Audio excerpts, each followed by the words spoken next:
होगा। आज की इस क्लास में कुल प्रश्नों की संख्या रहने वाली 90 क्वेश्चन, जिसमें 20 रहेंगे आपके हिंदी के और 30 क्वेश्चन आपके रहेंगे साइंस के, और उसी में आपका जीएस और ईवीएस होगा। तो सभी विषयों का एक साथ कंबाइंड मॉक टेस्ट होने वाला है। आइए शुरुआत करते हैं, श्री गणेश करते हैं क्वेश्चन नंबर 1 से, भगवान शिव का नाम लेकर के। पहला प्रश्न है यहां पर, मुकुंद किसका पर्यायवाची है? विष्णु, शिव, सूर्य, कामदेव। प्रश्न संख्या 1 में सही जवाब हो जाएगा मुकुंद जो है ये किसका पर्यायवाची है? तो मुकुंद विष्णु जी का पर्यायवाची है। अब आपको यहां पर विष्णु के सारे पर्यायवाची आपको आने चाहिए, ठीक है। विष्णु को हम किन किन नामों से जानते हैं? कहते हैं नारायण। नारायण कौन कहता है? ये ज्यादातर आप देखे होंगे जब सीरियल, टीवी सीरियल में दिखाते थे, नारद जी कहते थे नारायण नारायण। तो नारायण भी विष्णु जी को ही कहा जाता है। दामोदर, पीतांबर, चक्रपाणि, जनार्दन, मुकुंद, गोविंद, कमलाकांत, लक्ष्मीपति, उपेंद्र, ये जो है विष्णु के पर्यायवाची हैं। तो यहां पर आपका उत्तर हो जाएगा ऑप्शन नंबर ए के साथ। अगर हम बात करें शिव के पर्यायवाची, तो आप जानते ही होंगे शिव को अनेक नामों से जाना जाता है। त्रिलोचन हो गया उसमें, है ना, कहते हैं कि भोले बाबा बहुत कृपालु हैं। इसके अलावा महेश, महादेव, नीलकंठ, शंकर, रुद्र, विश्वनाथ, भोलेनाथ, शंभु, चंद्रशेखर, गिरीश, पशुपति, गौरानाथ, कई सारे नाम हैं जो आपके शिव के हैं। अगर हम बात करें सूर्य के पर्यायवाची के, देखिए याद करिए, कहने को लगता है कि अरे यार पर्यायवाची बहुत आसान है, कर ले जाएंगे, लेकिन कई बार आसान चीजें गलत हो जाती हैं। अंशुमान, सूर्य, सूरज, रवि, दिनकर, दिवाकर, प्रभाकर, भास्कर, ये हैं सूर्य के पर्यायवाची। सबसे ज्यादा पूछा जाता है आपसे कामदेव का पर्यायवाची क्या होगा?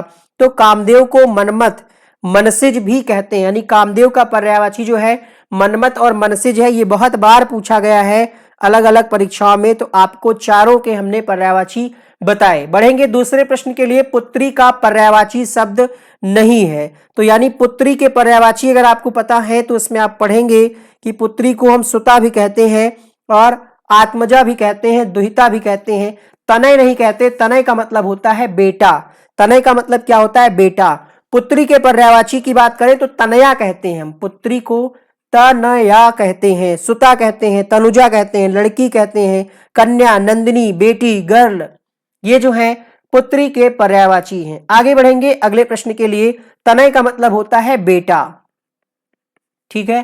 प्रश्न संख्या 3 क्या कहता है? निम्नलिखित में से कौन सा कमल का पर्यायवाची शब्द नहीं है? तो कमल का पर्यायवाची कौन सा नहीं है? सरोज दिया है, अरविंद दिया है, सलिल दिया है और पंकज दिया गया है, ठीक है। कमल के अगर हम पर्यायवाची की बात करें तो क्या कहते हैं? तामरस, पंकज, नीरज, राजीव, पुष्कर, कुवलय, ये जो है कमल के पर्यायवाची हैं। कंज, जलजात, कोकनद, बहुत सारे पर्यायवाची। पुंडरीक, यहां पर आपका एक ऑप्शन है जो है गलत, सलिल। सलिल का मतलब होता है जल या पानी, अर्थात सलिल किसका पर्यायवाची है? पानी का पर्यायवाची है। यहां पर आपका ऑप्शन नंबर सी सही जवाब हो जाएगा। जो शब्द धन का पर्यायवाची नहीं है उसे चुनिए। द्रव्य, द्रव, संपदा, दौलत, बताइए। धन का पर्यायवाची नहीं है। क्वेश्चन नंबर 4 में आपका सही जवाब हो जाएगा द्रव। द्रव का मतलब होता है कोई तरल पदार्थ, कोल्ड ड्रिंक, पानी, दूध वगैरह वगैरह। यहां पर आपका ऑप्शन नंबर बी सही हो जाएगा। 5वां प्रश्न है, उत्कर्ष शब्द का विलोम लिखिए। उत्कर्ष शब्द का विलोम क्या होगा? पतन होगा, अपकर्ष होगा, अपभ्रष्ट होगा या फिर विकर्ष होगा? क्वेश्चन नंबर 5, यहां पर आपका उत्तर हो जाएगा उत्कर्ष का हो जाएगा अपकर्ष। तो यहां पर आपका ऑप्शन नंबर बी सही हो जाएगा। क्वेश्चन नंबर 6 क्या कहता है? मृत्युंजय, पिनाकी, व्योमकेश तथा त्रिलोचन किस देवता के पर्यायवाची हैं? मृत्युंजय, कहते हैं कि महामृत्युंजय का पाठ करिए। किसके लिए?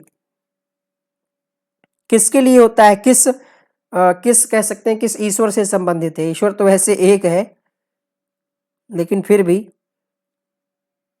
बताइए। क्वेश्चन नंबर 6, छठे प्रश्न में आपका उत्तर हो जाएगा यहां पर शिव। क्या उत्तर होगा यहां पर? शिव के पर्यायवाची हैं। आपने महामृत्युंजय पढ़ा होगा ना, ओम हा ओम जू सा भूर्भुवस्व त्र्यंबकम यजामहे सुगंधिम पुष्टिवर्धनम उर्वारुकमेव बंदनात् मृत्यु मुक्षी मामृतात्। क्वेश्चन नंबर अगला देखिएगा, नीति निपुण में कौन सा समास है? आपकी ट्रिक यहीं पर फेल हो जाती है। है ना। लेकिन क्या है, लोग ट्रिक वाले वीडियो ज्यादा देखते हैं, जो चीजें पढ़ाई जाती हैं वो नहीं।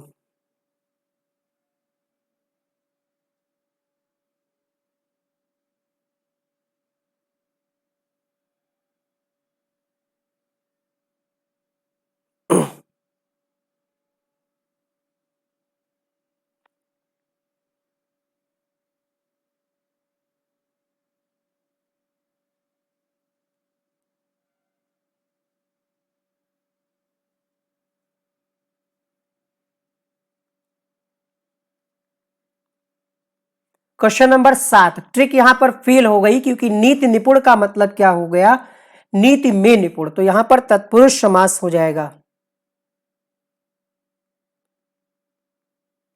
क्वेश्चन नंबर 8 देखिए, त्रावर्ण किन वर्णों के सहयोग से बना है, बताइए।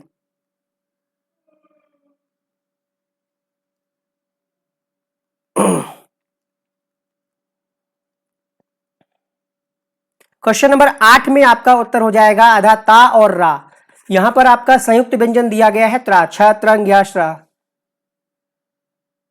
ठीक है, कंप्यूटर पे हम काम करेंगे। क्वेश्चन नंबर अगला देखिए, कंप्यूटर की अलग से वीडियो दे देंगे, 150 क्वेश्चन की 4-5 वीडियो उसी में से आ जाएगा।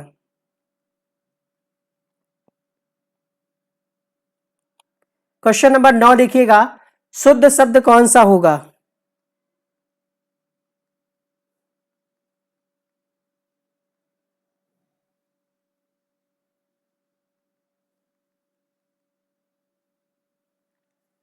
क्वेश्चन नंबर 9 में आपका शुद्ध रूप लिखा हुआ है यहां पर ऑप्शन नंबर सी, निर्लिप्त होता है। अगला प्रश्न देखिए क्या कहता है, क्वेश्चन नंबर 10 है, कुंडली के लिए निम्न में से एक अर्थ होगा,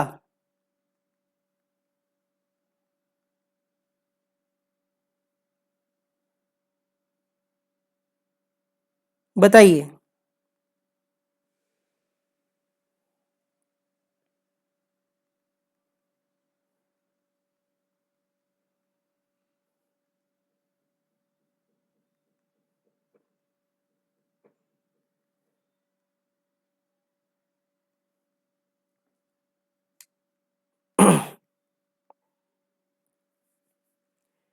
क्वेश्चन नंबर 10 में आपका सही जवाब हो जाएगा यहां पर इमरती। कुंडली का अर्थ एक इमरती भी होता है। अगला प्रश्न देखिएगा, काठ का उल्लू का अर्थ क्या होगा, काठ का उल्लू,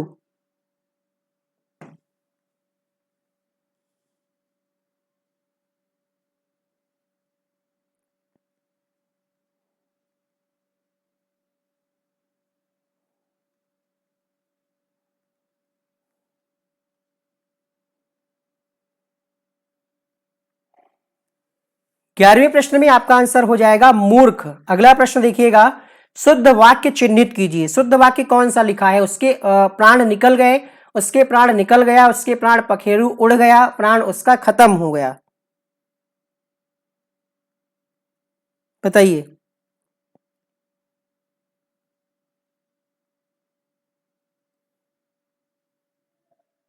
क्वेश्चन नंबर 12, शुद्ध वाक्य की अगर हम बात करें तो उसके प्राण निकल गए, प्राण बहुवचन में प्रयोग किया जाता है। क्वेश्चन नंबर 13, चौकी का तत्सम शब्द क्या होगा, चौपाया, चतुष्पद, चतुष्पादिका, चतुष्कोण,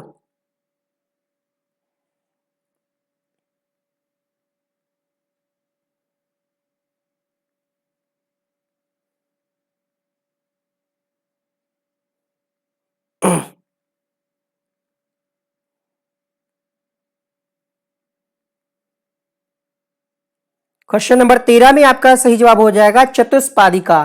क्वेश्चन नंबर 14 है, निषेधात्मक वाक्य चुनिए,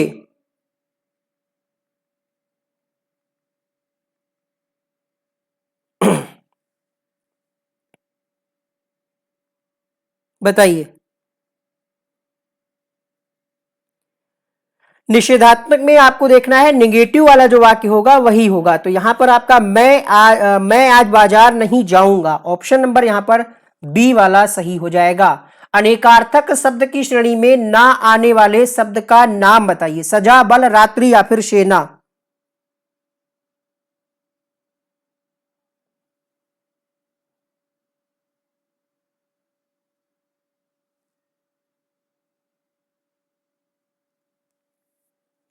क्वेश्चन नंबर 15, रात्रि। ठीक है, अनेकार्थक शब्द की श्रेणी में ये नहीं आता है, बाकी सारे आते हैं। अगला प्रश्न है क्वेश्चन नंबर 16, भानुदय शब्द का संधि विच्छेद क्या होगा?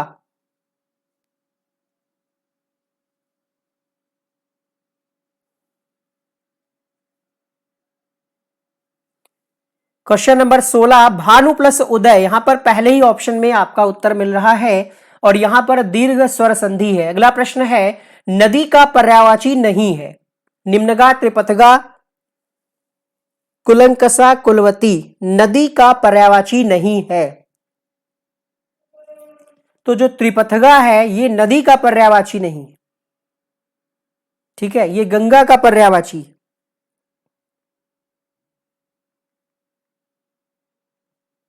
यहां पर आपका ऑप्शन नंबर 20 सही हो जाएगा। त्रिपथगा मतलब 3 धाराएं हों। गंगा का पर्यायवाची है, ये नदी का नहीं है, गंगा का है। गंगा एक स्वयं में क्या है? नदी का नाम है। क्वेश्चन नंबर 18, अनाम दास का पोथा उपन्यास के रचयिता हैं।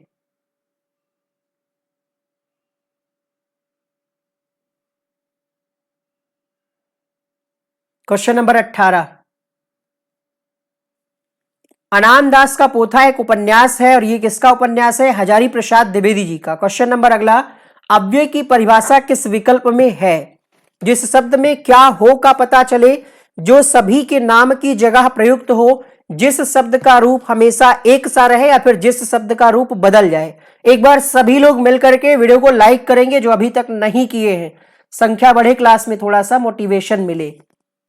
प्रश्न संख्या 19 की बात करें, अव्यय का मतलब होता है जिसका व्यय न किया जा सके, जिसका रूप हमेशा एक जैसा रहे, लिंग वचन रूप का कोई प्रभाव ना पड़े। तो यहां पर आपका सी वाला विकल्प सही हो जाएगा।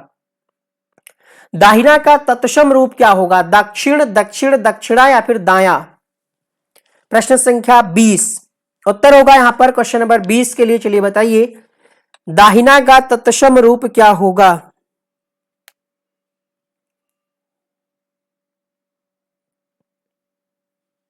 क्वेश्चन नंबर 20 की अगर हम बात करें, उत्तर होगा यहां पर दक्षिण। बहुत सारे बच्चे यहां पर दाया बता रहे, दाया नहीं होगा, दक्षिण होता है।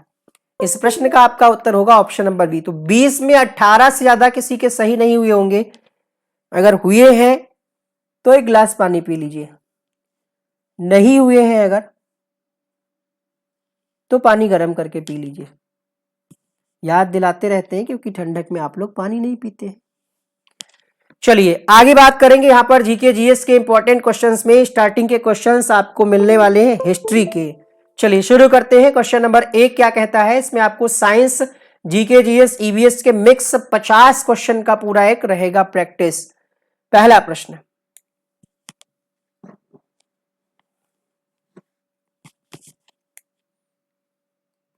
पहला प्रश्न क्या कहता है यहां पर? तुगलकनामा की रचना किसके द्वारा की गई? अबुल फजल, जियाउद्दीन बर्नी, अब्बास खान शेरवानी, अमीर खुसरो। क्वेश्चन नंबर 21 में आपका सही जवाब हो जाएगा तुगलकनामा जो है ये किसने लिखा? उत्तर होगा यहां पर अमीर खुसरो। अमीर खुसरो को हम अन्य किस नाम से जानते हैं? नहीं, पानी की मात्रा शरीर में कम है, आप सभी के वाटर लेवल कम है, उसको बढ़ाइए। जितना ज्यादा पानी पिएंगे उतना बीमारियों से दूर रहेंगे। पूरा नाम है इनका अबुल हसन यमुनुद्दीन अमीर खुसरो। ये एक कवि, शायर और संगीतकार भी थे। तोताए हिंद शायद कहा जाता है इनको। क्वेश्चन नंबर 22 देखिएगा। सबसे पहले इनके द्वारा ही भाषा के लिए हिंदवी का उल्लेख किया गया है। ये फारसी भाषा के कवि थे। अगला प्रश्न देखिए, क्वेश्चन नंबर 22।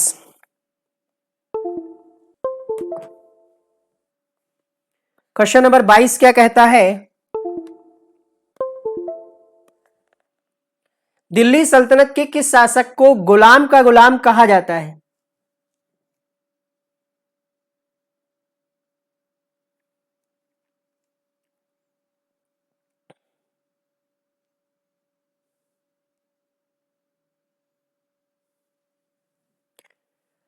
22वां प्रश्न होगा यहां पर इल्तुतमिश, ऑप्शन नंबर यहां पर बी सही हो जाएगा, इल्तुतमिश, ऑप्शन नंबर बी। अगला प्रश्न देखिए, दार उल सफा की स्थापना किसने की? फिरोज शाह तुगलक, गयासुद्दीन तुगलक, मोहम्मद बिन तुगलक, अलाउद्दीन खिलजी। दार उल सफा की स्थापना किसके द्वारा की गई? Question number 23।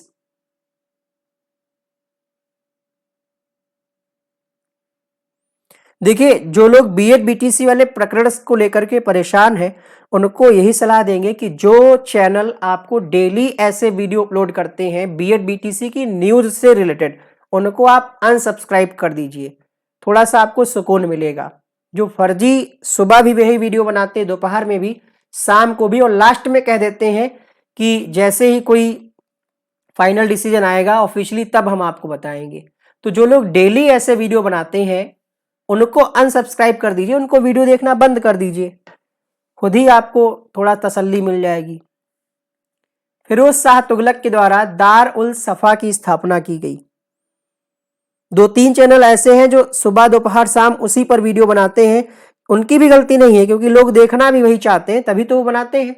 ऐसी वीडियोस पर व्यूज बहुत आता है, मतलब 50,000, ठीक है, पढ़ाई वाले पे नहीं आता है। 50,000 व्यूज आराम से आ जाएगा। अभी हम बता दें कि सुपर टेट कब होगा, खाली ये थंबनेल पे लिख दे और अंदर बता दे कि जैसे ही नोटिफिकेशन आएगा हम आपको बताएंगे। अभी आप जानते हैं ये है वो है, चुनाव है, यूपी टेट होगा, उस पर व्यूज ज्यादा आएगा। तो ऐसी चीजों से आप दूर रहें।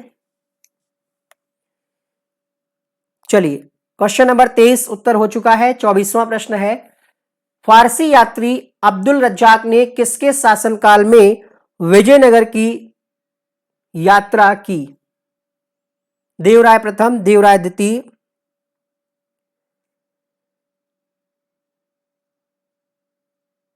Question number 24।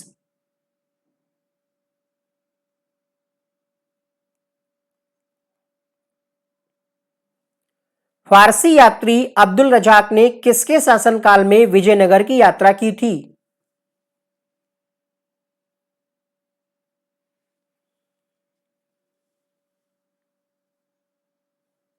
फैंस क्लब की आईडी अनब्लॉक कर दीजिए।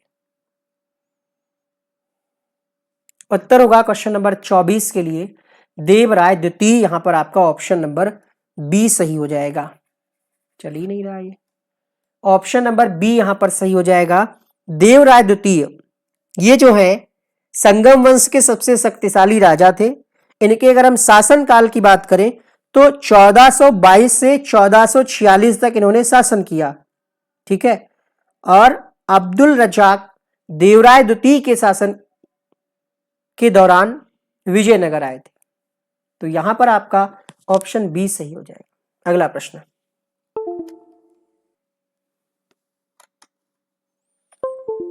क्वेश्चन नंबर 25 है, शिवाजी ने किस वर्ष छत्रपति की उपाधि धारण की? इनके नाम से यूनिवर्सिटी भी है कानपुर में, छत्रपति शिवाजी महाराज यूनिवर्सिटी करके। शिवाजी ने किस वर्ष छत्रपति की उपाधि धारण की? उत्तर होगा क्वेश्चन नंबर 25 के लिए 1674 में, रायगढ़ में। स्थान पूछे तो रायगढ़ में।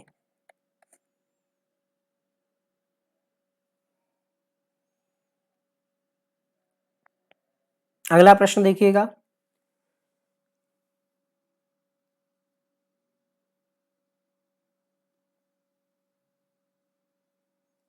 चलिए अगला प्रश्न क्या कहता है, किस पुर्तगाली गवर्नर ने कोचीन की जगह गोवा को पुर्तगालियों की राजधानी बनाया था? Francisco de Almeida, Alfonso de Albuquerque, Nina de Cunha, उपयुक्त में से कोई नहीं।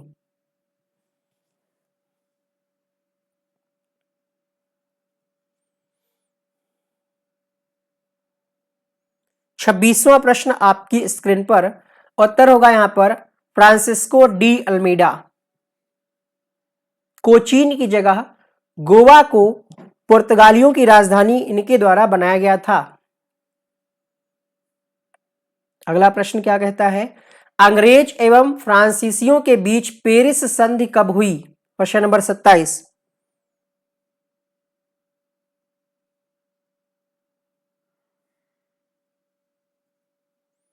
1763 में एक संधि हुई, ठीक है। इसमें हुआ क्या, फ्रांस ने जर्मनी से अपनी सेनाएं वापस बुला ली और फ्रांस ने इंग्लैंड को कनाडा, नोवा स्कोटिया सौंप दिए, अन्य कई स्थान थे जो सौंप दिए थे। ये काफी लंबा मुद्दा है, आपसे ज्यादा डीप में नहीं पूछेगा, नॉर्मली ये पूछेगा कि संधि हुई कब। तो ये हमने आपको बताया 1763 में पेरिस की संधि हुई, और एक पेरिस की संधि और हुई है 1783 में। यहां पर इसीलिए प्रश्न में पूछा गया है कि अंग्रेजों एवं फ्रांसीसियों के बीच कब हुई, तो 1763 में, ठीक है। जो आपकी 1783 में संधि हुई है, सीटेट का क्लास होगा आज 9 बजे होगा, वो हुई थी आपकी ब्रिटेन के किंग जॉर्ज द्वितीय यानी तृतीय, किंग जॉर्ज तृतीय और संयुक्त राज्य अमेरिका के प्रतिनिधियों द्वारा 1783 में हुई थी, वो दूसरी है, ठीक है। हिस्ट्री के थोड़ा सा कठिन क्वेश्चन है आज। चलिए अगला प्रश्न देखिएगा।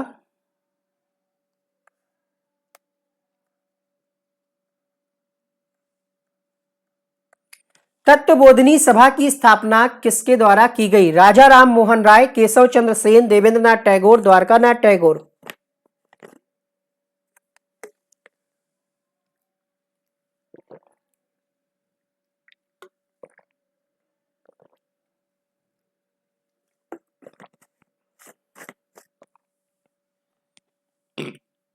तत्वबोधिनी देवेंद्रनाथ टैगोर के द्वारा तत्वबोधिनी सभा की स्थापना की गई। प्रश्न आपसे पूछा जा सकता है कि कब हुई इसकी स्थापना, 1839 में, 6 अक्टूबर 1839 में तत्वबोधिनी सभा की स्थापना देवेंद्रनाथ ठाकुर या टैगोर ने की थी। कहां की थी, कलकत्ता में, कलकत्ता में, ठीक है, ध्यान रखिएगा। इसका नाम शुरुआत में था तत्वरंजनी, और इसका उद्देश्य क्या था, धार्मिक विषयों पर चिंतन करना और जो उपनिषद थे उनका प्रचार प्रसार करना। 1839 में इसकी स्थापना हुई और 1859 में इसका विलय हो गया था ब्रह्म समाज में। यह भी ध्यान रखिएगा, प्रश्न पूछ सकता है कि तत्वबोधिनी सभा का ब्रह्म समाज में विलय कब हुआ, तो 1859 में। ब्रह्म समाज के बारे में तो आप जानते ही होंगे, राजा राम मोहन राय ने स्थापना की थी।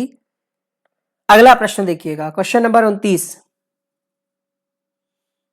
आशीष जी बिल्कुल सही है, टारगेट 120 का रखिए अगर आपको सिलेक्शन लेना है, ठीक है। 69,000 में अलग ही केस था, अभी अलग होने वाला है, ठीक है। महात्मा गांधी और BR अंबेडकर के मध्य पूना समझौता कब हुआ,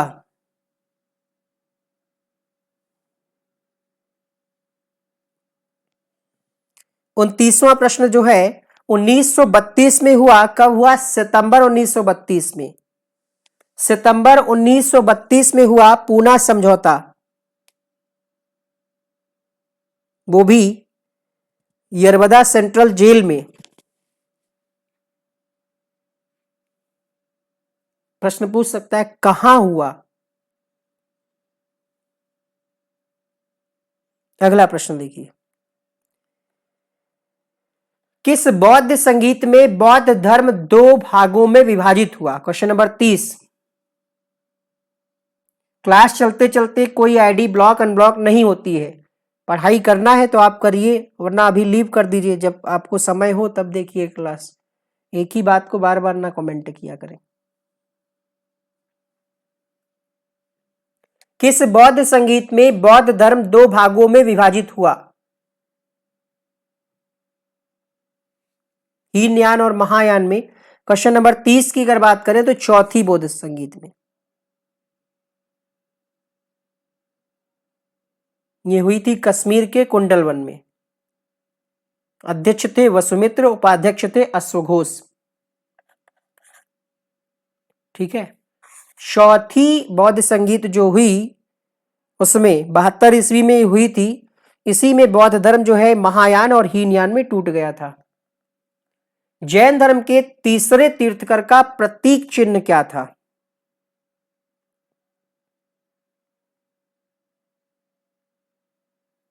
क्वेश्चन नंबर 31।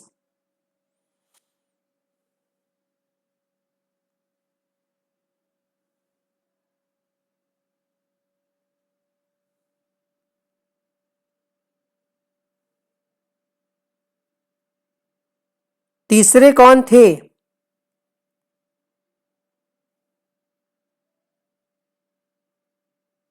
देखिए पहले आपके कौन थे? आदिनाथ। क्वेश्चन नंबर 31 में आपका उत्तर होगा घोड़ा। गलत कर रहे हैं बहुत सारे बच्चे। जो जैन धर्म था इसके पहले तीर्थकर कौन थे आपसे प्रश्न पूछा जा सकता है। तो पहले थे आदिनाथ, दूसरे थे अजीतनाथ, तीसरे थे संभवनाथ। आपसे प्रश्न ये भी पूछ सकता है कि जो पहले तीर्थकर थे आदिनाथ, उनका प्रतीक चिन्ह क्या था? बैल। पहले जो थे आदिनाथ उनका था बैल। हाथी किसका था? अजीतनाथ का, जो दूसरे थे। लिखना हो तो लिख लीजिए। दूसरे हिरण जो है ये 16वें का था, 16वें तीर्थकर थे, नाम था उनका शांतिनाथ। एक सवाल आपके मन में उठना चाहिए जो काफी पॉपुलर है। प्रश्न आपसे दो और पूछे जाते हैं, जल्दी से आप बताइएगा, आपके कमेंट्स पे हमारी नजर है। आपसे एक प्रश्न पूछा जाता है कि 23वें तीर्थकर का नाम क्या है? क्लास में घोड़े आ गए। 23वें तीर्थकर का नाम देखिए, शुरुआत के दो और लास्ट के दो जरूर पूछे जाते हैं। पहले आदिनाथ जिनका चिन्ह था वृषभ या बैल, दूसरे थे अजीतनाथ जिनका हाथी, तीसरे थे आपके जिनका नाम था संभवनाथ और घोड़ा इनका प्रतीक चिन्ह था। बताइए 23वें तीर्थकर जो थे उनका नाम क्या था?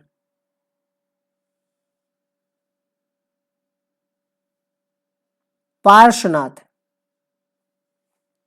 पार्श्वनाथ थे। अब प्रश्न बनता है कि पार्श्वनाथ का प्रतीक चिन्ह क्या था, यानी 23वें तीर्थकर का प्रतीक चिन्ह क्या था?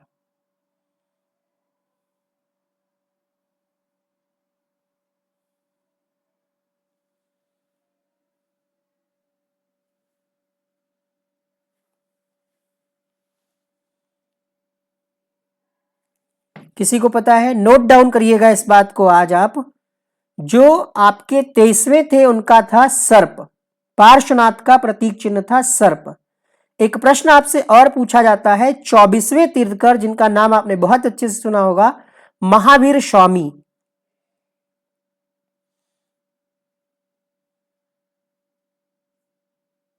महावीर स्वामी का प्रतीक चिन्ह क्या था? कुछ बच्चे यहां पर पूछ रहे हैं कि ऋषभ देव थे पहले। ऋषभ देव का ही नाम था आदिनाथ और जिनका प्रतीक चिन्ह ने आपको बैल वृषभ बताया है। ठीक है, चलिए अब अगर हम बात करें 24वें तीर्थकर महावीर स्वामी, इनका प्रतीक चिन्ह था सिंह। आपके टेलीग्राम ग्रुप में एक इमेज गई होगी, उसमें सारे लिखे हुए हैं। जो लोग नहीं नोट कर पाए उसको देख करके अपनी कॉपी में नोट्स बना लीजिएगा। जो लोग टेलीग्राम से जुड़े हैं एक बार कमेंट में लिखें अगर उनको वो इमेज मिल गई है तो जल्दी से कमेंट करिएगा। और जो लोग टेलीग्राम से नहीं जुड़े हैं जुड़ जाइए। इंपॉर्टेंट फैक्ट या कुछ कुछ चीजें हम वहां पर मोटिवेशन के साथ साथ शेयर करते रहते हैं, तो आप जरूर टेलीग्राम से जुड़ जाइएगा। शेयर मिला आप सबको? यस टाइप करिएगा अगर मिला है तो, क्योंकि बहुत सारे हमारे नाम से फेक भी बने हुए हैं चैनल, कुछ बच्चे उसमें जुड़े हैं तो उनको थोड़ी मिला होगा। इसीलिए तो हमने लाइव चेक किया है कि आप ओरिजिनल वाले में जुड़े हैं कि नहीं जुड़े हैं। अगला प्रश्न देखिए। मिल गया? ठीक है, जो लोग जुड़े हैं मिल गया, ठीक है। निम्नलिखित में से कौन सा वेद कन्याओं की जन्म की निंदा करता है? ऋग्वेद, सामवेद, यजुर्वेद, अथर्ववेद। ओरिजिनल से जुड़े हों, जो रियल में मेरा है, ठीक है। क्योंकि कई मेरे नाम से एक दो और बने हैं, कुछ बच्चे वहां पर जुड़ गए हैं, तो अगर आप वहां पे जुड़े होंगे तो अभी हमने इसीलिए लाइव में भेज करके देखा है ना। अगर आप लाइव में देख पा रहे होंगे तो आपको पता चल जाएगा। ठीक है, टेलीग्राम पे लगभग 25-26 हजार बच्चा वहां पर जुड़ा हुआ है। चलिए, तो यहां पर क्वेश्चन नंबर 32 में उत्तर हो जाएगा अथर्ववेद में वेद कन्याओं के जन्म की निंदा देखने को मिलती है अथर्ववेद में। सर्वप्रथम भारत पर होने वाले हूण आक्रमण की जानकारी किससे प्राप्त होती है? नहीं चलाते हैं तो चलाइए, बेनिफिशियल है। क्लासेस के जो है लिंक भी वहीं पर हम शेयर कर देते हैं। चलिए, प्रश्न संख्या 33 की अगर हम बात करें तो उत्तर होगा यहां पर हूण आक्रमण की जानकारी सबसे पहले कहां से मिलती है? भीतरी स्तंभ लेख से मिलती है जानकारी। ऑप्शन ए सही हो जाएगा। वैदिक काल में जीवन भर अविवाहिता यानी अविवाहित रहने वाली महिला को किस नाम से जाना जाता है?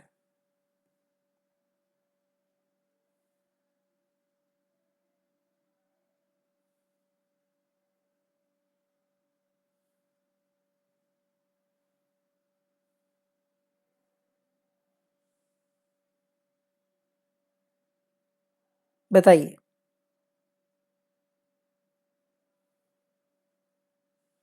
क्वेश्चन नंबर 34 में आपका आंसर हो जाएगा अमाजू। Option number C. किस ग्रह का विशिष्ट गुण उसके चुंबकीय क्षेत्र का होना? देखिए, हमने हिस्ट्री के क्वेश्चन कराए, अब यहां पर कुछ क्वेश्चन आपके ज्योग्राफी के हैं। किस ग्रह का विशिष्ट गुण उसके चुंबकीय क्षेत्र का होना है? पहला है यहां पर मंगल, बुध, शुक्र, शनि। उत्तर होगा 35वें प्रश्न के लिए बुध ग्रह। ठीक है, बुध ग्रह की यह विशेषता है उसका चुंबकीय क्षेत्र। यहां पर आपका ऑप्शन नंबर बी सही हो जाएगा। अगला प्रश्न देखिएगा, क्वेश्चन नंबर 36। थोड़ा सा शेयर वेयर कर दीजिए, लाइक कर सकते हैं तो कर दीजिए अगर अंगूठे में दर्द ना हो तो। जो लोग कर देते हैं उनसे कोई शिकायत नहीं, सबका यहाँ पर डेटा रहता है किसने लाइक किया है किसने नहीं किया। जिसने भी लाइक नहीं किया होगा उसको पाप पड़ेगा चालान कटेगा उसका। क्वेश्चन नंबर 35 में आपका बी ऑप्शन सही हो चुका है।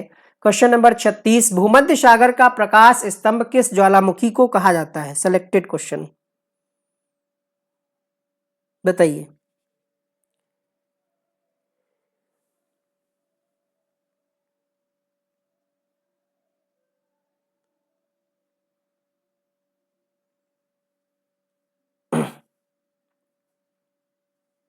उत्तर होगा क्वेश्चन नंबर 36 में स्ट्रोम्बोली ज्वालामुखी जो है इसको भूमध्य सागर का प्रकाश स्तंभ कहा जाता है। Option number D. अगला प्रश्न, निम्नलिखित में से कौन सा देश स्थल रुद्ध नहीं है?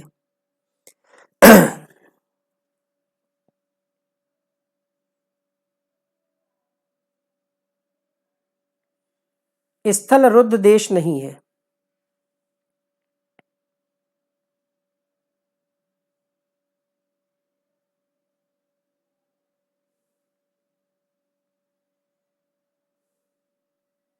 सैंतीसवें प्रश्न में आपका उत्तर हो जाएगा थाईलैंड।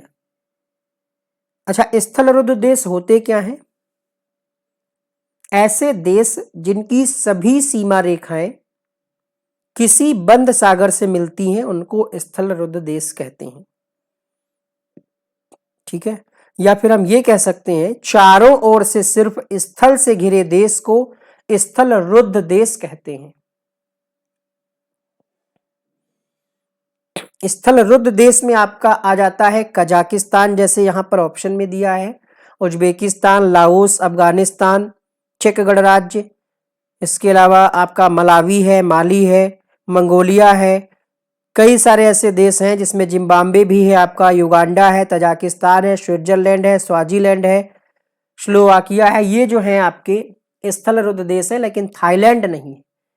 ऑप्शन अगला देखिए, क्वेश्चन अगला देखिए, आसवान बांध किस नदी पर स्थित है? Question number 38।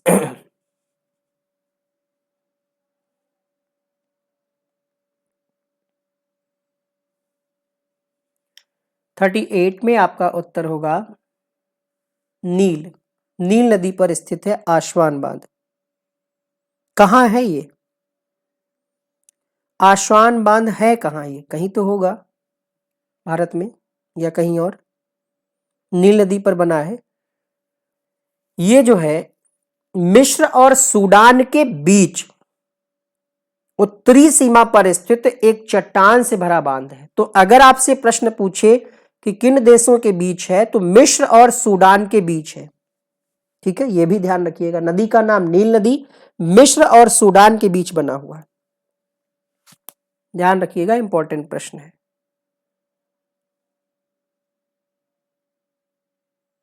दोनों में से अगर कोई एक ऑप्शन दे तो मिस्र दे तो आप मिस्र लगाइएगा। ठीक है, ये मिस्र में है, आप ध्यान रखिएगा। अभी तक प्रश्न जो पूछा गया है मिस्र देश में। 1970 में ये बना था, 1971 में उद्घाटन हुआ था। बाबा बूदन की पहाड़ी किस राज्य में है?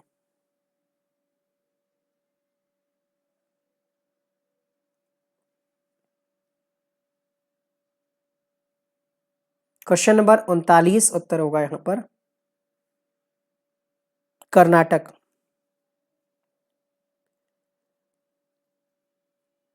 चंद्रद्रोण पर्वत श्रेणी भी इसी को कहते हैं। चंद्रद्रोण पर्वत श्रेणी नाम से मशहूर है और इसको हम बाबा बूदन गिरी की पहाड़ी के नाम से भी जानते हैं। ठीक है, बाबा बूदन जो है ये अरब प्रदेश से आए हुए एक सूफी पीर थे, जिनके नाम पे इसको जाना जाता है। ठीक है, हुआ क्या, ये इस पहाड़ी पर आए और यमन देश से कॉफी के कुछ बीज ले आए थे और यहां पर इन्होंने कॉफी उगाया और भारत को कॉफी संस्कृति की भेंट दी। तभी से जो है नाम इनका प्रचलित हो गया, ट्रेंड में आ गए। कौन सी नदी कृष्णा की सहायक नदी है? मूसी, दूधगंगा, कोयना, जलांगी। कृष्णा की सहायक नदी।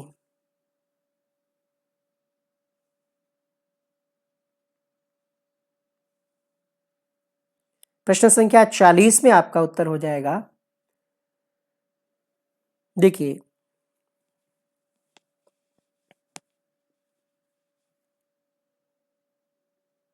कृष्णा की कुछ 13 जो है सहायक नदियां हैं, जिसमें घटप्रभा है, मालाप्रभा है, भीमा है, तुंगभद्रा है, मूसी है। लेकिन आपसे पूछ रहा है, इसमें कूट दिया गया है क्वेश्चन नंबर 40 में, तो मूसी भी है और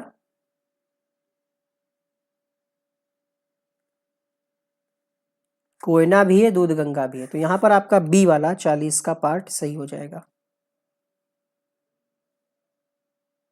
अगला प्रश्न देखिएगा, भारत में सर्वाधिक वर्षा किस मानसून के कारण होती है?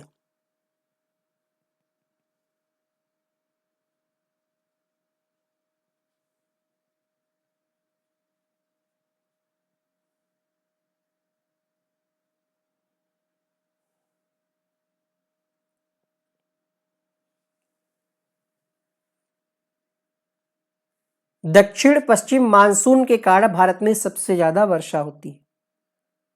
अगला प्रश्न, पड़ोसी देश बांग्लादेश के साथ कितने भारतीय राज्य सीमा साझा करते हैं? बांग्लादेश यानी बांग्लादेश जो है वो भारत के किन राज्यों की सीमा तट को टच करता है?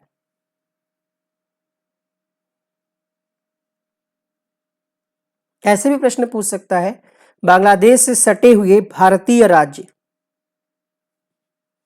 3, 4, 5, 6। असम है, देखिए एक, मिजोरम है, ये हमारा टैब तिरछा रखा हुआ है तभी तिरछा लिख रहा है, तिरछा बैठ लिख देते हैं इसको हम ठीक से। असम है, मिजोरम है, मेघालय है, त्रिपुरा है। एक किसी और को याद है?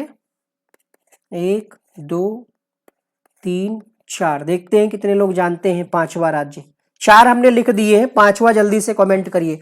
प्रश्न ऐसे बन सकता है कि निम्नलिखित में से कौन सा भारतीय राज्य बांग्लादेश के साथ सीमा साझा नहीं करता? मान लिया ऑप्शन में 4 ये दे दिए, पांचवा ऑप्शन आपसे दे दिया गया उत्तर प्रदेश, तो आपका उत्तर क्या होगा? उत्तर प्रदेश जो है ये बांग्लादेश के साथ सीमा साझा नहीं करता। पश्चिम बंगाल एक छूट रहा है, तो नोट करिएगा जितने लोगों को नहीं पता है। ठीक है, 5 है यहां पर राज्य जो बांग्लादेश के साथ सीमा साझा करते हैं। असम, पश्चिम बंगाल, मिजोरम, त्रिपुरा। इसकी कोई ट्रिक बना लीजिए। A for Assam, M for ये होता है, 2 बार एम है, तो ट्रिक बन गई ना। टीपी, अम्मा टीपी बन रही ट्रिक नहीं। अम्मा पीटी कर लीजिए, ए साइलेंट कर दीजिए, है ना, ट्रिक बन गई। अम्मा पीटी, अम्मा PT. A for Assam, Mizoram, Meghalaya, Paschim Bangal, PBT कर लीजिए, ऐसे याद रहे, अम्मा पीबीटी। ठीक है, तो ये राज्य आपको याद रहेंगे। बस ए साइलेंट है, ये ध्यान रखिएगा। भारत तथा चीन के मध्य मैकमोहन रेखा का निर्धारण किस वर्ष किया गया? प्रश्न आपसे ऐसे भी पूछा गया कि मैकमोहन रेखा किससे संबंधित है, तो आपने बताया भारत और चीन, लेकिन इसका निर्धारण कब किया गया? क्वेश्चन नंबर 43 में आपका आंसर होगा 1914 में। 1913-14 में किया गया। यहां पर ऑप्शन 14 है तो हम 14 लगाएंगे। ठीक है, मैम पीटी वाली, हाँ ठीक है, जैसे भी आपको याद रहे, जैसे भी आपको याद रहे। एक शिमला सम्मेलन हुआ था ब्रिटेन और तिब्बत के बीच सीमा निर्धारण के लिए। इसी बातचीत में मैकमोहन रेखा का भी जिक्र हुआ और तभी से चली आ रही। तो 1913-14। अगला प्रश्न,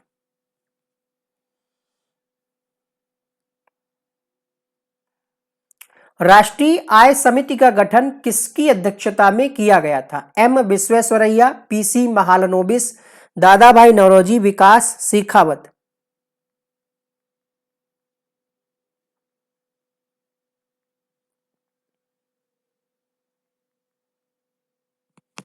प्रश्न आपसे भी पूछा जा सकता है कि इसका गठन कब हुआ? 1949 में हुआ। किसकी अध्यक्षता में हुआ? Question number 44। जो लोग बता रहे हैं महालनोबिस, बिल्कुल सही है, 1949 में। पीसी महालनोबिस इसके अध्यक्ष थे और कुछ अन्य नाम है, डीआर गॉडगिल, आरवी राव इसके सदस्य भी थे। अगला प्रश्न, मानव विकास सूचकांक के अंतर्गत निम्नलिखित में से किस विषय को सम्मिलित नहीं किया गया है?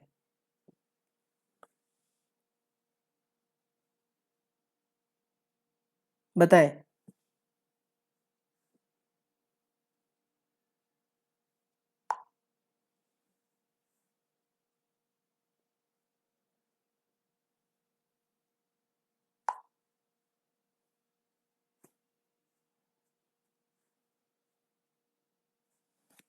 जनसंख्या, शिक्षा, प्रति व्यक्ति आय, जीवन प्रत्याशा ऑप्शन में दिया गया है।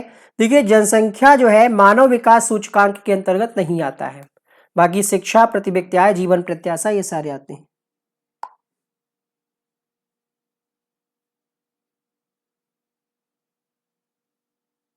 अगला प्रश्न यहां पर है, क्वेश्चन नंबर 46। सामुदायिक विकास कार्यक्रम की शुरुआत किस पंचवर्षीय योजना के दौरान की गई?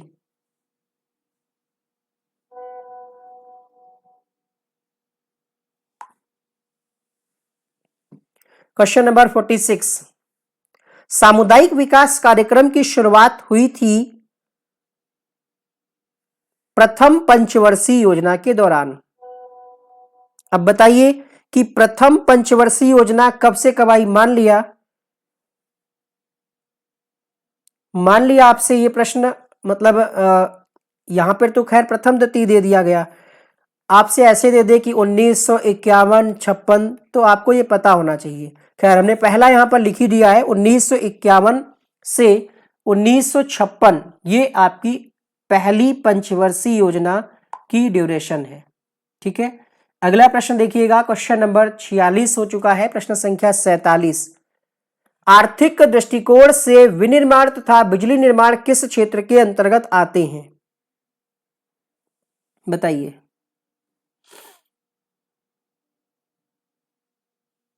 प्रश्न संख्या 47।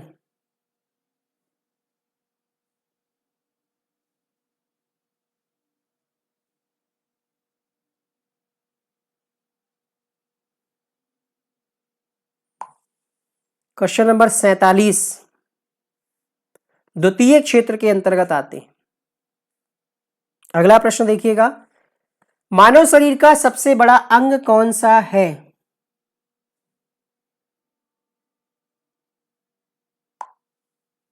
बताइए, मानव शरीर का सबसे बड़ा अंग कौन सा है? गुर्दा, यकृत? बिल्कुल विशु करवाएंगे, जल्द ही करवाएंगे। वो पीडीएफ बन रहा है, थोड़ा सा बड़ा है, मतलब 23 शिफ्ट है, इसलिए 23 शिफ्ट को टाइप करके चेक करने में थोड़ा टाइम लगेगा। क्वेश्चन नंबर 48, मानव शरीर का सबसे बड़ा अंग। ये प्रश्न कई बार अलग अलग परीक्षाओं में पूछा गया है।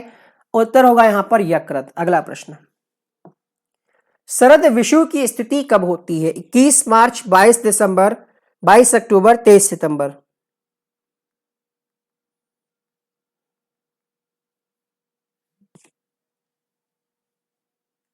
49।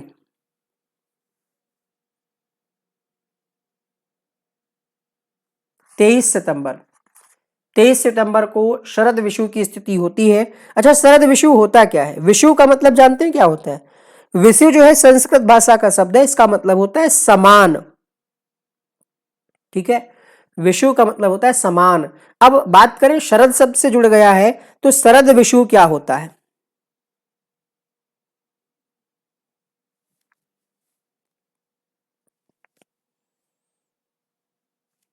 तारा जो है सूर्य सीधे पृथ्वी के भूमध्य रेखा पर होता है,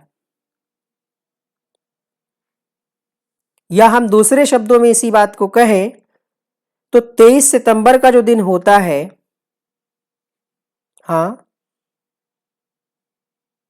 बिल्कुल ठीक लिख रहे हैं आप। ठीक है, 23 सितंबर को सूर्य की किरणें भूमध्य रेखा पर लंबवत होती हैं और दिन और रात की अवधि समान होती है। विषुव का मतलब क्या होता है? समान। इसका मतलब यह हुआ कि दिन और रात की जो अवधि होती है, ड्यूरेशन होता है, वो समान होता है। तो यहां पर 23 सितंबर आंसर होगा, इसी को शरद विषु कहते हैं। एक प्रश्न आपसे और बनता है कि वसंत विषु कब होता है? तो ध्यान रखिएगा, 21 मार्च को होता है बसंत विषु। यह भी प्रश्न पूछा जाता है। इसमें क्या होता है? सूर्य की किरणें भूमध्य रेखा पर लंबवत पड़ती हैं और दिन और रात की अवधि समान होती है। तो यह भी आपसे प्रश्न पूछा जा सकता है। आगे बढ़ेंगे अगले प्रश्न के लिए। यहां तक क्लियर है ना? कोई डाउट? अच्छा, 22 दिसंबर को क्या होता है? 22 दिसंबर को एक प्रोसेस, मतलब एक चीज होती है जिसको हम कहते हैं शीत अयनांत। हो सकता है आप लोगों ने सुना हो सकता ना सुना हो। शीत अयनांत इसको कहा जाता है, क्योंकि शरद और ये पुराना प्रश्न हो चुका है, तो हो सकता है आपकी बार आपसे पूछ ले कि शीत अयनांत कब होता है। ये होता है 22 दिसंबर को। इसमें क्या होता है? सूर्य की किरणें दक्षिणी गोलार्ध में स्थित मकर रेखा पर लंबवत होती है। उत्तर होगा यहां पर ऑप्शन नंबर यहां पर डी होगा। ठीक है, ऐसा ना हो कि हम व्याख्या के चक्कर में गलत उत्तर बता दें। पानी की बूंदों का तैलीय पृष्ठ पर ना चिपकने का कारण क्या है?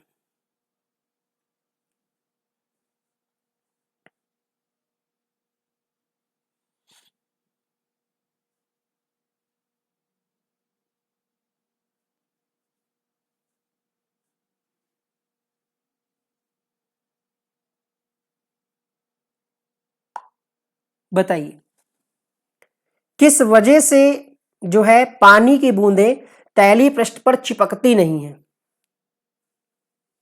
क्वेश्चन नंबर 50, आसंजक बल काम करता है यहां पर। अगला प्रश्न देखिएगा क्या कहता है। क्वेश्चन नंबर 51, तुल्यकारी उपग्रह के परिक्रमण की अवधि कितनी होती है?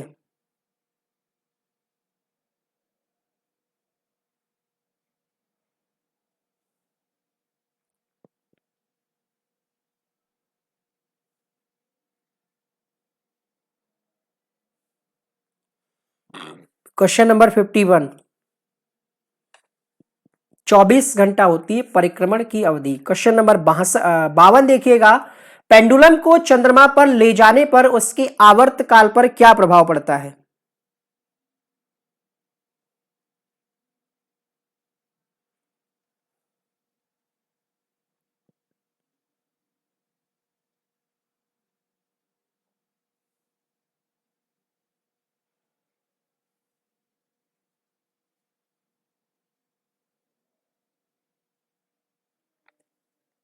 देखिए, जब आप पेंडुलम को चंद्रमा पर ले जाएंगे तो वहां पर जो उसका आवर्तकाल होगा वो क्या होगा? बढ़ेगा। ठीक है, यहां पर आपका उत्तर हो जाएगा ऑप्शन नंबर बी, क्योंकि प्रश्न में क्या पूछा गया है कि पेंडुलम को चंद्रमा पर ले जाने पर आवर्तकाल पर क्या प्रभाव पड़ेगा? तो आवर्तकाल बढ़ेगा, ध्यान रखिएगा। अगला प्रश्न देखिएगा, एक्स किरणें किस प्रकार की तरंग है? अनुप्रस्थ, अनुदैर्घ्य, विद्युत चुंबकीय या फिर उपर्युक्त में से कोई नहीं।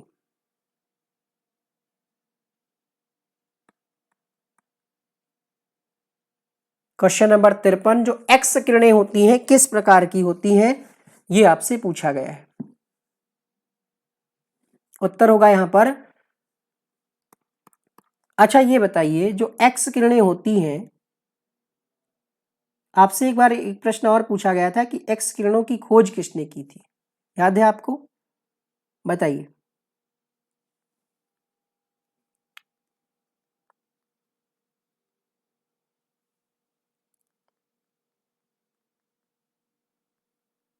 बिल्कुल सही, विद्युत चुंबकीय।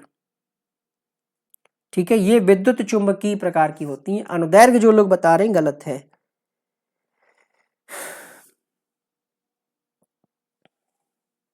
चलिए अगला प्रश्न देखिएगा, क्वेश्चन नंबर 54, निष्क्रिय गैस का उदाहरण है।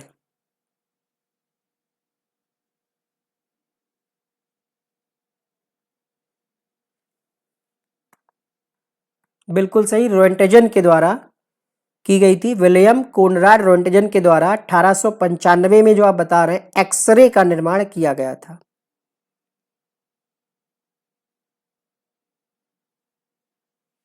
एक्सरे। क्वेश्चन नंबर 54 में आपका सही जवाब हो जाएगा, आर्गन जो है ये एक निष्क्रिय गैस है। ये आपने 12th की केमिस्ट्री अगर आपने पढ़ी है थोड़ा बहुत, तो आपने बहुत अच्छे से पढ़ा होगा कि अक्रिय गैस या निष्क्रिय गैस क्या होती हैं। ठीक है, हाँ बताइए। सर आपका नंबर लिए थे जी, जो आपका चैनल है ना वहाँ पे व्हाट्सएप करने के लिए लिखा होगा, इस पे व्हाट्सएप करिए जो भी आपको क्वेरी करनी है। व्हाट्सएप किए थे लेकिन कोई रिस्पॉन्स।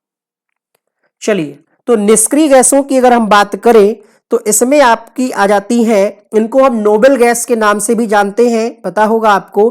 क्योंकि इसको निष्क्रिय क्यों कहा जाता है? क्योंकि ये जो गैसें होती हैं या तो ये ना तो इलेक्ट्रॉन ग्रहण करती हैं और ना ही मुक्त करती हैं, इसलिए कहा जाता है। इनकी संख्या कितनी है? 6 है इनकी संख्या। आपकी होती है हीलियम, नियान, आर्गन, क्रिप्टॉन, जेनान और रेडान। लिखना हो तो लिख लीजिएगा। जो ये अक्रिय गैसें होती हैं इनकी संख्या 6 है, जिनका नाम हमने आपको बताया, आर्गन, नियान, हीलियम, क्रिप्टॉन, जेनॉन और रेडान। अगला प्रश्न देखिएगा, क्वेश्चन नंबर 55 में क्या पूछा गया, आतिशबाजी में हरा रंग किसके कारण दिखाई पड़ता है? आतिशबाजी में हरा रंग किसके कारण दिखाई पड़ता है? क्वेश्चन नंबर 55,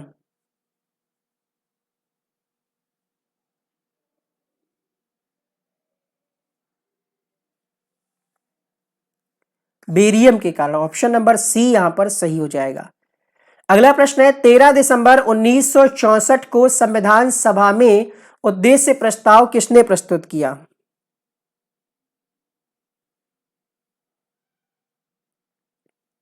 प्रश्न संख्या 56, पंडित जवाहरलाल नेहरू जी के द्वारा उद्देश्य प्रस्ताव प्रस्तुत किया गया।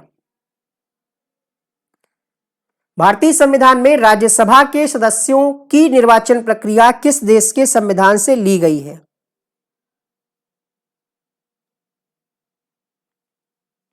(57) दक्षिण अफ्रीका से ली गई है राज्यसभा के सदस्यों की निर्वाचन प्रक्रिया। प्रोटेम स्पीकर की नियुक्ति कौन करता है? लोकसभा, राज्यसभा, राष्ट्रपति, प्रधानमंत्री?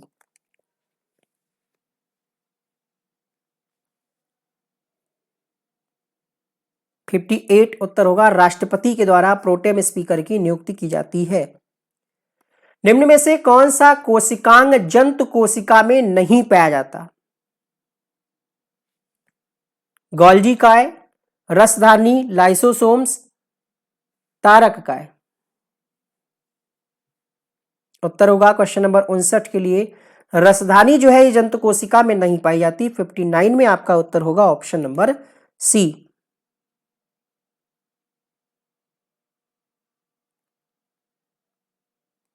अगला प्रश्न देखिएगा, कौन सा एंजाइम वसा को वसी अम्ल तथा ग्लिसरॉल में परिवर्तित कर देता है? क्या करेंगे विशु, वो हमारे काम नहीं आएगा, ठीक है। किसी दूसरे का कंटेंट थोड़ी हम पढ़ा सकते हैं, या हमारा कोई नहीं पढ़ा सकता, तो वो हमारे काम नहीं आएगा। एक कमेंट को 50 बार मत किया करें। प्रश्न संख्या 60,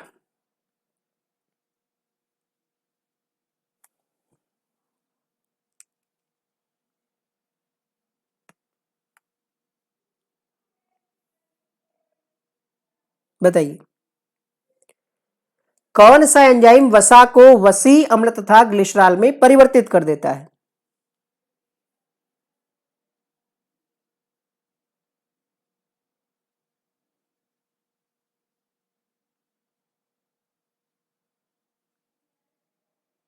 क्वेश्चन नंबर 60,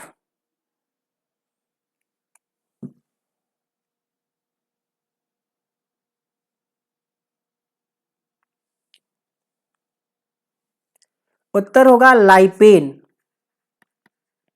तो हम क्या लगाएंगे यहां पर, उपर्युक्त में से कोई नहीं। लाइपेन लिख लीजिए, जिसको अगर एक्स्ट्रा नॉलेज चाहिए वो लाइपेन लिख ले, ठीक है। लाइपेन जो है वसा को वसी अम्ल और ग्लिसरॉल में परिवर्तित करता है। अगला प्रश्न देखिए क्या कहता है, ये कहां से आ गया। कॉकरोच में हृदय कोष्ठों की संख्या कितनी होती? 3, 8, 11 या फिर 13?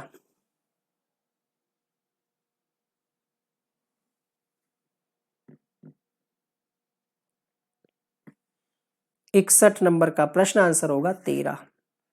अगला प्रश्न देखिए, भारत के नियंत्रक एवं महालेखा परीक्षक से संबंधित उपबंधों का वर्णन संविधान के किस भाग में है? भाग 4, 5 या फिर 6 या फिर 7?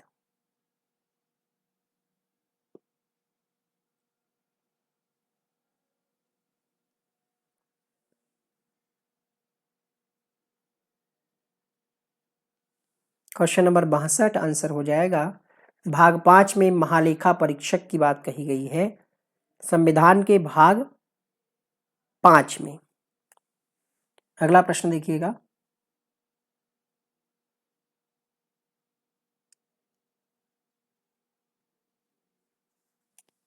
अनुच्छेद पूछे तो 148 से 151 तक।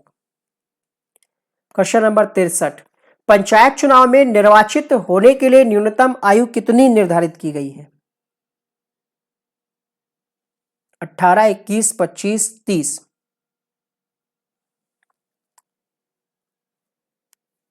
लाइपेन बताया है, लाइपेन। देखिए यहां पर बहुत सारे बच्चे प्रश्न को ठीक से नहीं पढ़ते हैं। पंचायत चुनाव पूछ रहा है, वोटिंग की एम नहीं पूछ रहा है। पंचायत चुनाव में निर्वाचित होने के लिए 21 वर्ष है, ऑप्शन बी सही होगा। प्रथम राजभाषा आयोग का गठन किस वर्ष किया गया था? बताइए।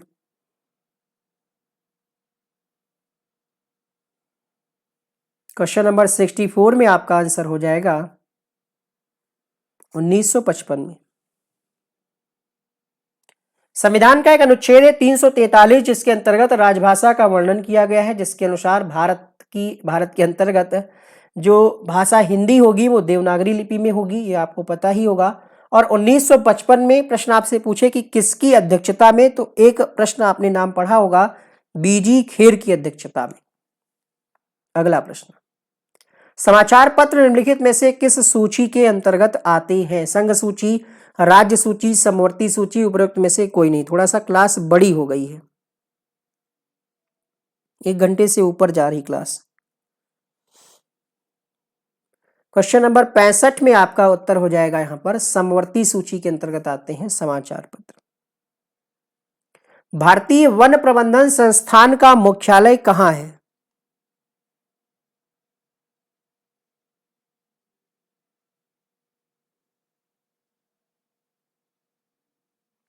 क्वेश्चन नंबर 66 उत्तर होगा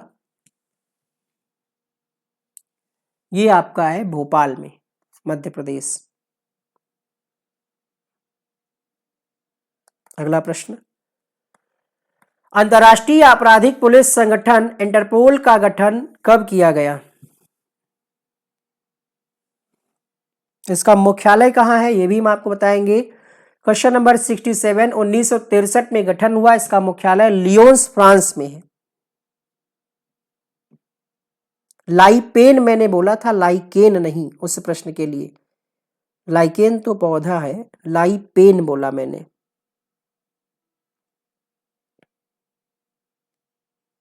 चलिए क्वेश्चन नंबर 68 देखिए, यदि किसी अर्थव्यवस्था में अच्छी और बुरी मुद्राएं एक साथ प्रचलन में है तो बुरी मुद्रा अच्छी मुद्रा को प्रचलन से बाहर कर देती है, ये कौन सा नियम? अर्थशास्त्र से एक आध प्रश्न आपकी परीक्षा में ऐसा ही आना है जो आपने कभी पढ़ा नहीं होगा, ऐसे कुछ प्रश्न आ सकते हैं, इसीलिए हम कुछ कुछ थोड़ा सा क्वेश्चन डाल देते हैं 1-2 ताकि आप अवेयर रहे इस चीज से। क्वेश्चन नंबर 68 उत्तर होगा आपका यहां पर ग्रेशम का नियम है। ठीक है, जब अच्छी और बुरी मुद्रा एक साथ प्रचलन में है, बुरी मुद्रा अच्छी मुद्रा को प्रचलन से बाहर कर दे तो ये ग्रेशम का नियम कहलाता है। निम्नलिखित में से किसके कारण कांच का रंग लाल हो जाता है?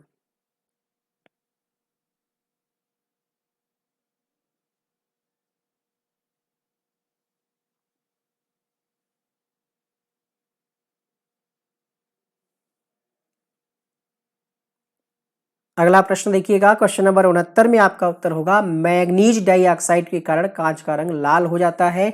अगला प्रश्न क्या कहता है यहां पर, यानी कहने का मतलब यह है अगर मैग्नीज डाइऑक्साइड मिला देंगे तो कांच का रंग लाल हो जाएगा। ठीक है, स्वतंत्र भारत की प्रथम औद्योगिक नीति की घोषणा कब की गई? 1948, 1949, 50, 56।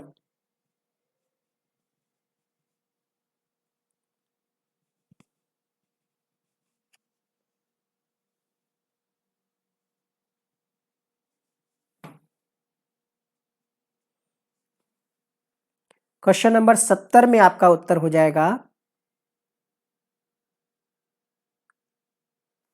1948 में।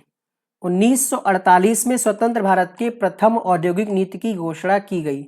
एक प्रश्न था जिसमें बच्चे को डाउट है, देख लेते हैं हम।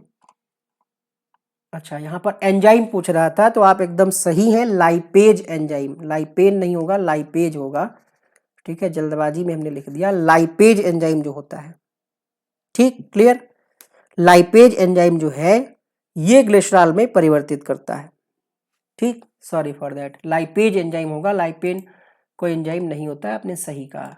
देखिए आज की क्लास में इतना ही रखते हैं, आपने 70 क्वेश्चन पढ़ ही लिए हैं। आगे बाल विकास एवं शिक्षा शास्त्र के क्वेश्चन थे, लेकिन ये क्लास ऑलरेडी 1 घंटे की ऊपर हो चुकी है, तो हम इन क्वेश्चंस को नेक्स्ट क्लास में कवर करा देंगे। ठीक है, तो उम्मीद करते हैं क्लास आपको अच्छी लगी होगी। कुछ अगर आपने नया सीखा है तो जाते जाते वीडियो को लाइक अवश्य कर दीजिएगा।